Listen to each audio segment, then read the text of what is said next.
여러분 안녕하십니까? 코로나19 새 확진자 수가 사흘 연속 300명대를 기록했습니다. 다행히 완만하지만 감소세가 이어지고 있는데요. 문제는 수도권입니다. 지난주 평균 확진자 수가 비수도권은 절반으로 줄어든 반면 수도권은 오히려 늘어났습니다. 이번 주엔 설 연휴가 있죠. 연휴 기간 수도권 주민의 이동이 전국적인 확산으로 이어지지는 않을지 방역 당국이 긴장하고 있습니다. 김민찬 기자가 보도합니다. 서울 서대문구의 한 탁구장입니다. 지난 2일 이곳에서 첫 확진자가 나온 뒤 닷새 만에 누적 확진자가 16명으로 늘었습니다. 같은 시간에 함께 운동했던 사람들은 물론 탁구장 직원과 지인들까지 양성 판정을 받은 겁니다. 시설을 따로 나와서 하신 건지, 마스크를 착용 안 하신 건지, 그거는 아직 좀 조사를 해봐야 될 것 같다. 경기 안양에 있는 한 사우나에서도 확진자 7명이 추가됐습니다. 이처럼 일상 공간 곳곳에서 집단 발병이 잇따르면서 신규 확진자 수는 372명을 기록했습니다. 사흘 연속 300명대입니다. 3차 대유행이 정점을 지나 완만한 감소세를 보이고 있지만 방역 당국은 수도권 상황을 우려하고 있습니다. 지난주 수도권의 평균 확진자 수는 257.6명으로 전주보다 14명 늘었는데 환자가 절반 수준으로 감소한 비수도권과는 크게 다른 모습을 보이고 있는 겁니다. 비수도권은 유행이 감소하는 상황으로 보이는 반면 수도권은 재확산 위험이 증가하는 지역별 편차가 나타나고 있어 각별한 주의가. 방역 당국은 설 연휴 방역 관리의 중요성을 재차 강조했습니다. 2월 말에 있을 예방접종과 치료제 사용의 효과를 극대화하기 위해 3차 유행의 규모를 최대한 줄여야 한다는 겁니다. 이를 위해 설 연휴를 맞아 많은 사람들이 찾을 것으로 보이는 백화점과 대형마트를 중심으로 특별 방역 관리를 실시하기로 했습니다. 또 수도권은 유행이 재확산될 수 있는 위험한 상황인 만큼 주민들은 설 연휴 동안 귀성이나 여행 등의 이동을 자제해달라고 거듭 요청했습니다. MBC 뉴스 김민찬입니다. 주요 코로나19 백신 가운데 가장 관리가 쉬운 게 아스트라제네카입니다. 그런데 일부 유럽 국가에선 이 백신이 고령층한테 효과가 있는지를 놓고 논란이 일고 있는데요. 이번엔 일부 변이 바이러스에도 잘 듣지 않는다는 임상 결과가 나왔습니다. 우리나라도 1,000만 명분의 이 백신을 구매 계약한 상태라 관심 있게 봐야 할 것 같습니다. 박진주 기자가 보도합니다. 아스트라제네카 백신을 개발한 영국 옥스퍼드대 연구팀이 남아공의 대학과 함께 실시한 임상 시험입니다. 성인 2,026명을 대상으로 아스트라제네카 백신을 2차례 접종하는 방식으로 진행했는데 임상 시험 결과 남아공 변이의 주요 증상인 경증과 중등증의 발현을 막지 못한 것으로 나타났습니다. 아스트라제네카 측은 중증 예방에 대해서도 시험 참가자 대부분이 젊고 건강한 성인이어서 그 효과를 제대로 확인하지 못했다고 설명했습니다. 이번 임상시험 참가자의 중위 연령은 31세로 참가자 중 입원하거나 사망하는 등의 심각한 부작용은 나타나지 않았습니다. 이번 임상시험 결과를 담은 논문은 현지 시간으로 오는 8일 공개될 예정이며 아직 전문가 심사 과정인 동료 평가를 거치지 않은 상태여서 검증 단계가 남아 있습니다. 앞서 옥스퍼드대 연구팀은 아스트라제네카 백신이 영국 변이 바이러스에 대해서는 효과가 있다고 밝혔습니다. 영국 정부도 아스트라제네카 백신이 모든 연령층에 효과가 있는 것으로 입증됐다며 현재까지 1,100만여 명에게 화이자나 아스트라제네카 백신을 접종했습니다. My goal is that I want us to be able to offer a vaccine to all over 50s. That's priority groups 1 to 9 by May. 전문가들은 코로나19 유행 상황에서 변이 바이러스가 계속 나타나고 있는 만큼 집단 면역 형성을 위해서라도 백신 예방 접종을 서둘러야 한다고 지적합니다. 효과가 떨어진다는 거는 우리가 오히려 접종을 더 많이 해야 된다는 의미일 수도 있어요. 바이러스 변이가 더 이루어지기 전에 다른 확산이라도 일단 막아놓고 새로운 백신 업데이트된 걸 한 번 더 맞는다든지. 방역 당국은 최근 변이 바이러스가 해외에서 빠르게 확산되고 있는 만큼 해외 입국자 등 방역 강화 대상을 더욱 확대할 예정이라고 밝혔습니다. MBC 뉴스 박진주입니다. 코로나 환자가 가장 많은 미국에선 오늘 밤 열리는 스포츠 경기 하나가 온 나라를 긴장시키고 있습니다. 바로 미국 최대 스포츠 행사인 슈퍼볼인데요. 수많은 미국인들이 오늘 밤 파티에 참석해서 이 경기를 볼 계획이라고 합니다. 슈퍼볼이 슈퍼 전파의 계기가 될 수 있다는 경고가 나오고 있습니다. 이남호 기자가 보도합니다. 슈퍼볼 경기가 열리는 플로리다주 템파에서 파티가 열렸습니다. 샴페인을 터뜨리고 춤을 추고 수백 명이 뒤엉켜 있지만 마스크를 쓴 사람은 거의 없습니다. 세인트 피터즈버그에서 열린 파티에도 수십 명이 모였지만 역시 마스크는 잘 안 보입니다. 미식 축구 결승전인 슈퍼볼을 앞두고 미국 전역에선 며칠째 축제 분위기입니다. 경기장이 있는 템파에는 팬들이 속속 모여들고 있습니다. 거리의 술집은 대낮부터 술을 마시는 팬들로 문전성시를 이루고 있습니다. Safe? Oh man, no problem. They may say our numbers are up, but the people's spirits are higher than the numbers. 가게 주인들도 이런 대목을 놓칠 수는 없다는 입장입니다.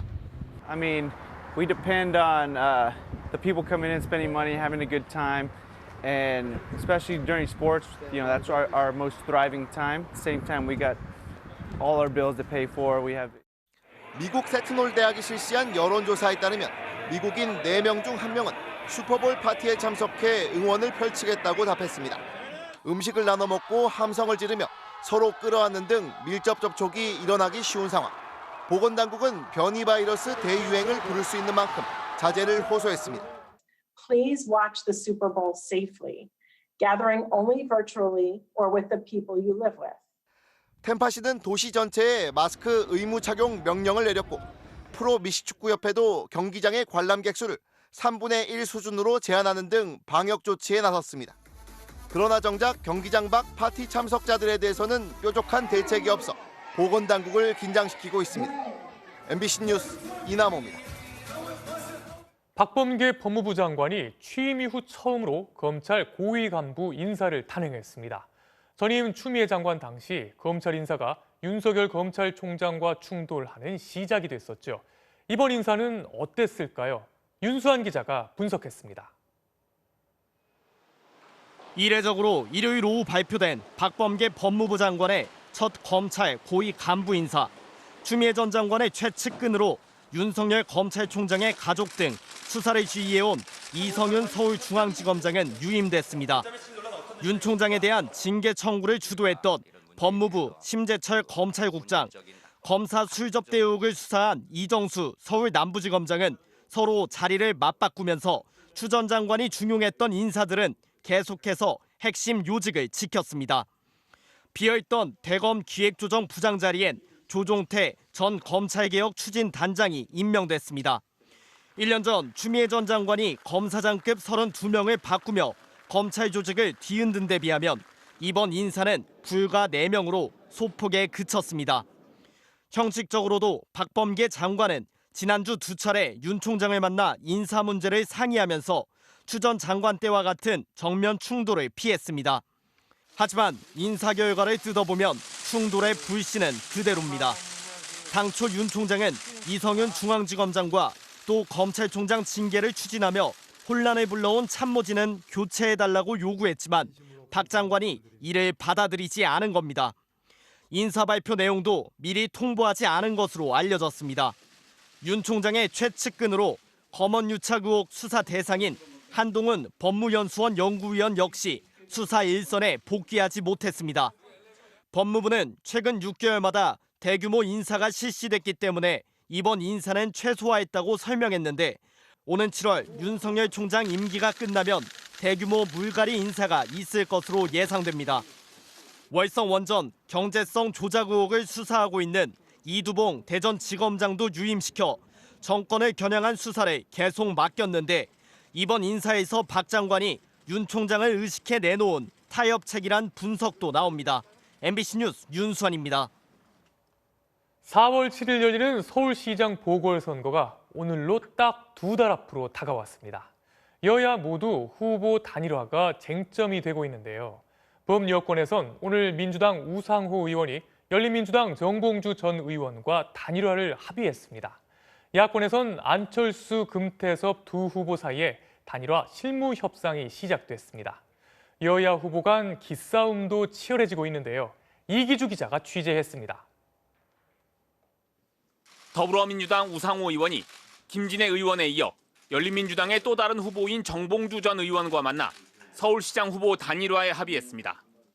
양당의 뿌리가 하나라는 인식 아래 통합의 정신에 합의하고 이를 이룰 수 있도록 노력한다.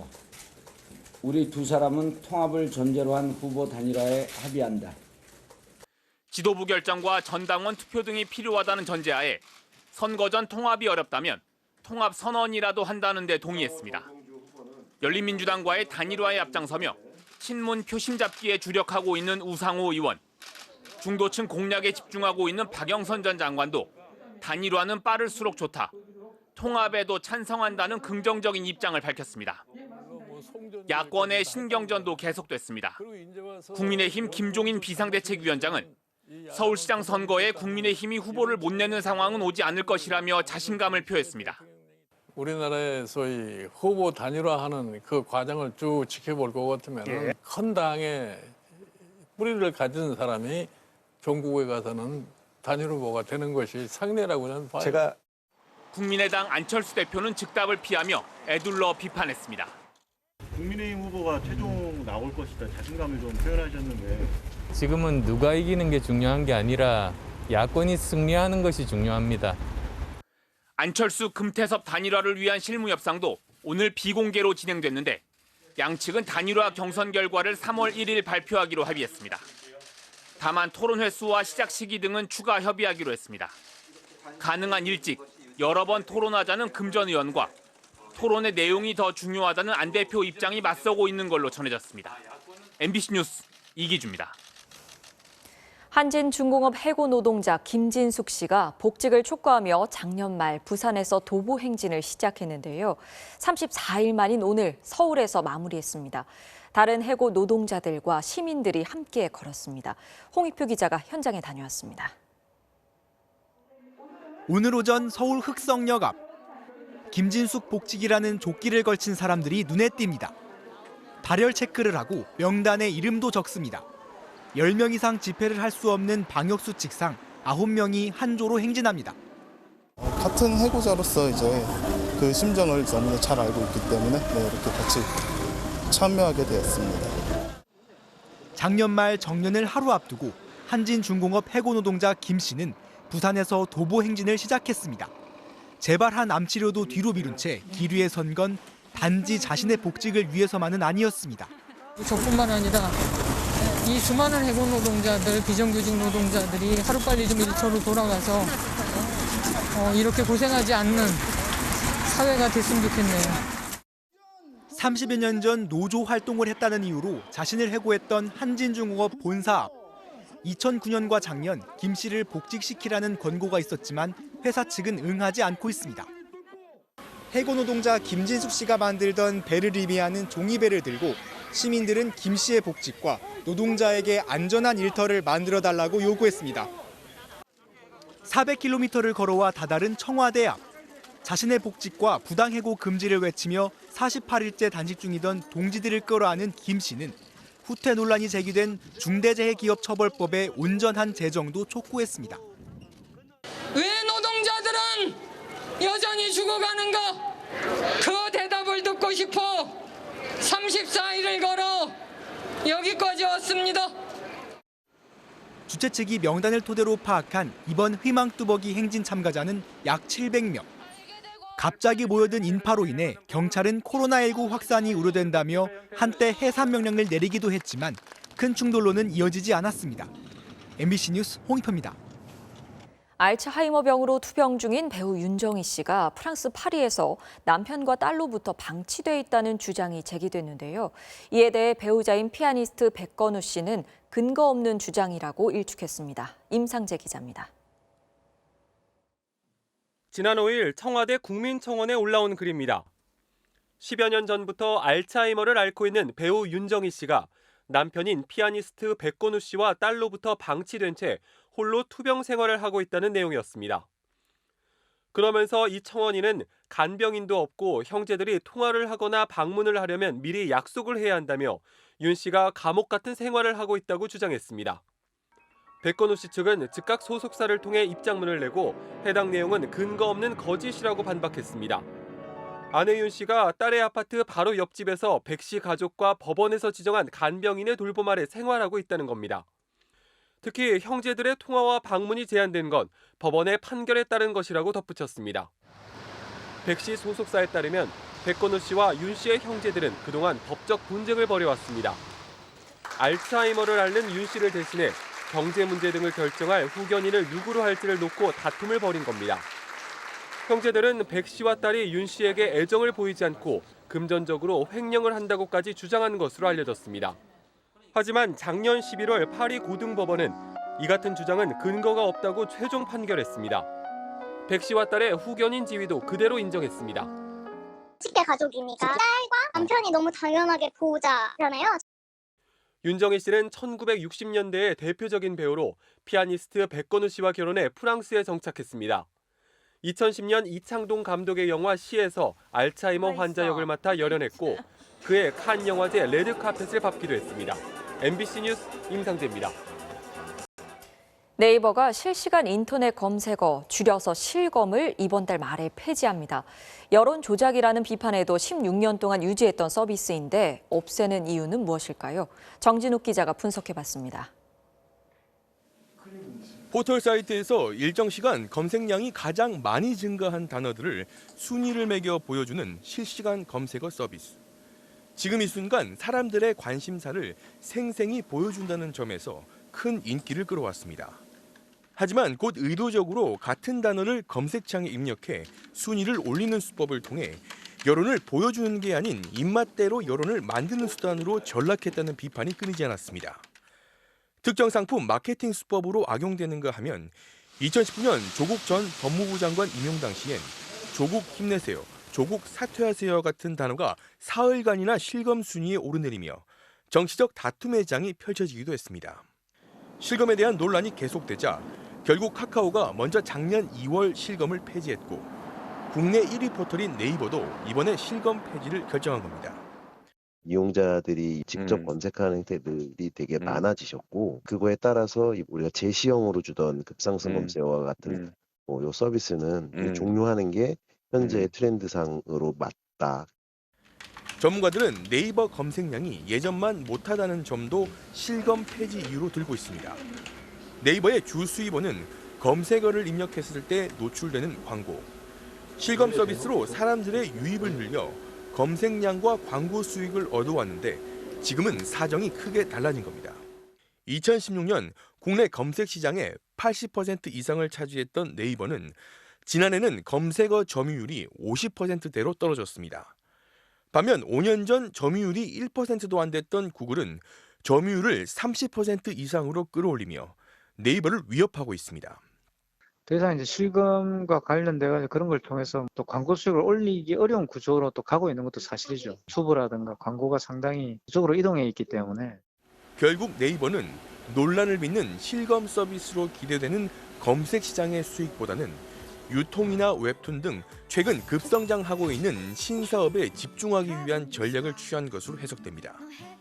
최근 네이버의 이혜진 의장이 신세계그룹의 정용진 부회장과 만난 것도 유통과 같은 새 분야에서 영역을 넓히려는 시도로 풀이됩니다. MBC 뉴스 정준익입니다. 백희나 작가의 그림책 구름빵은 많은 인기를 얻으며 애니메이션 등 2차, 3차 창작물로 제작돼 엄청난 수익을 올렸는데요. 정작 작가에게 돌아간 수익은 아주 적습니다. 작가와 출판사의 불공정한 계약이 원인이었는데요. 지난달 출판계가 발표한 표준 계약서를 보면 작가들의 희생이 더 커질 수 있어 보입니다. 전동혁 기자입니다. 지난 2004년 첫 출간된 그림책 구름빵은 어린이들의 베스트셀러가 됐고 애니메이션과 뮤지컬, 문구와 인형 등으로도 제작돼 엄청난 수익을 올렸습니다. 지난 2014년 공정거래위원회는 구름빵의 부가가치를 4,400억 원으로 추산했고 출판사는 실제 매출은 20억 원이라고 했습니다. 원작자 백희나 작가는 지금까지 1,800만 원 정도만 받았습니다.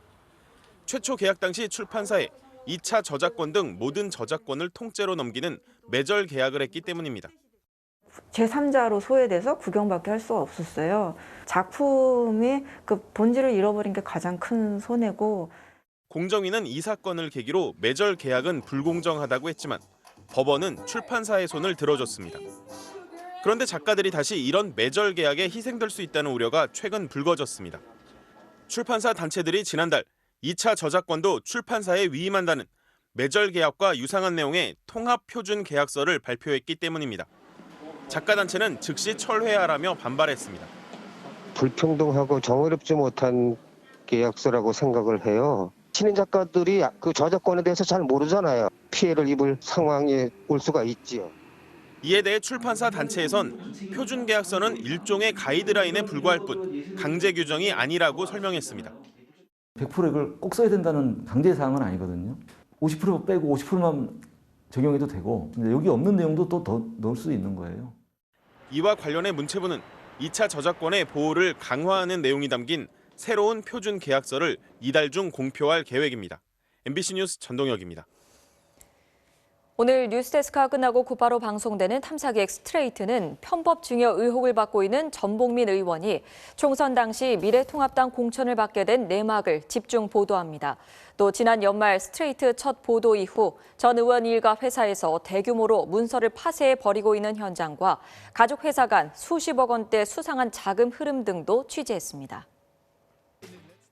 프로배구에선 KB손해보험이 케이타 선수의 공백을 극복하지 못하고 2연패에 빠졌습니다. 손장훈 기자입니다.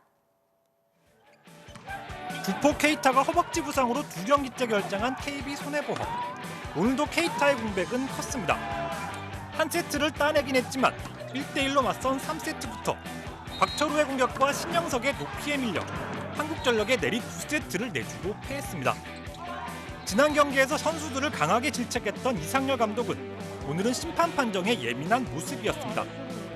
2세트엔 코트에 들어와 심판 판정에 거세게 반발했고 3세트엔 가만히 있던 코치가 항의했다는 이유로 세트 퇴장을 당하자 심판의 레드카드 대상이 정확하지 않다며 강한 어조로 불만을 나타냈습니다.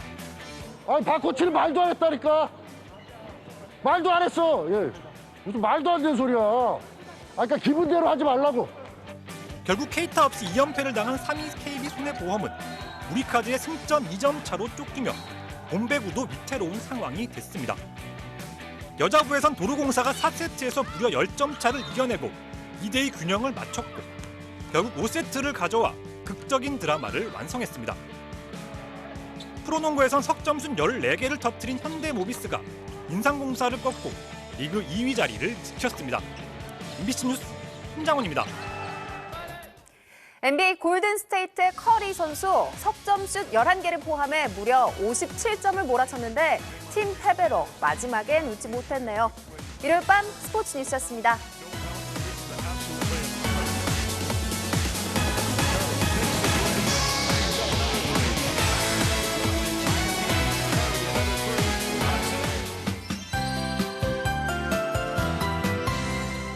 주말 동안 하늘을 뒤덮었던 미세먼지가 수도권 지방부터 해소되고 있습니다.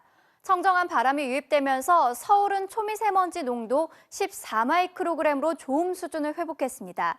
반면 먼지가 남쪽으로 밀려나면서 전주는 105마이크로그램까지 올라있고요. 전라도와 제주도로는 초미세먼지 주의보도 발령 중에 있습니다. 전라도와 제주도 지방은 내일 오전까지 일시적으로 공기가 탁하다 이후로는 점차 해소되겠습니다. 먼지를 밀어낸 찬바람이 밤사이 추위를 몰고 오겠습니다. 경기 북부와 강원 영서로는 한파주의보가 다시 내려지겠고요. 내일 아침 기온은 서울이 영하 6도로 하루 만에 10도가량 뚝 떨어지겠습니다. 극심한 추위까지는 아니지만 오늘 기온이 높았던 터라 춥게 느껴지겠고요. 모레 낮부터는 기온이 오름세로 돌아서서 설 연휴 기간 동안 심한 추위는 없겠습니다. 내일 전국이 대체로 맑겠고 동쪽 지방은 대기가 건조하겠습니다. 내일 아침 기온은 서울이 영하 6도, 춘천은 영하 10도 안팎으로 오늘보다 최고 13도가량 낮아지겠고요. 한낮에도 서울은 0도 선에 머물 것으로 보입니다.